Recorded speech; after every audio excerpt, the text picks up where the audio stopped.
60 Umbenennungen von der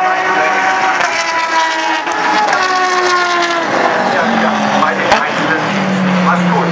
Das Prozedere kennen wir auch schon, was heute erlebt wird. Bei den mehreren Papieren und Grafiken, die vom Richtlinie fahren durch die Zieleingangskurve, wobei die vom Anstarten an der Boxenmauer ganz viel vorbei, zwischen Boxenmauer und Pylonen. Und dann beginnt hier oben die Uhr an zu laufen, dann wird man zur Briefstrecke, dann wird man auch keine Nordschleifenrunde ohne Zeit werden, sondern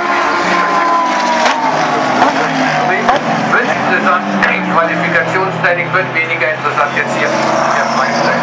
Wo es vielleicht ja auch nur darum geht, zunächst einmal zu schauen, ob bei den Fahrzeugen alles in Ordnung ist. Denn die Fahrzeuge wurden ja auch nach dem letzten Lauf der Langstrecke hier ganz raus in der Garage, wenn man komplett auseinandergebaut, Lippen abgeschüttet.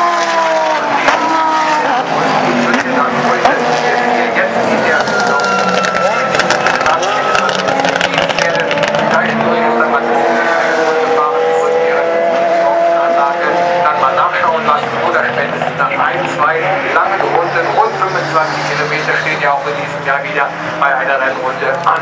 Zurückkehren in die Boxenstraße, da wird man nach der Technik schauen und dann geht man erst mit dem, ja auch Platz 4 von den Fahrern, die Autos, die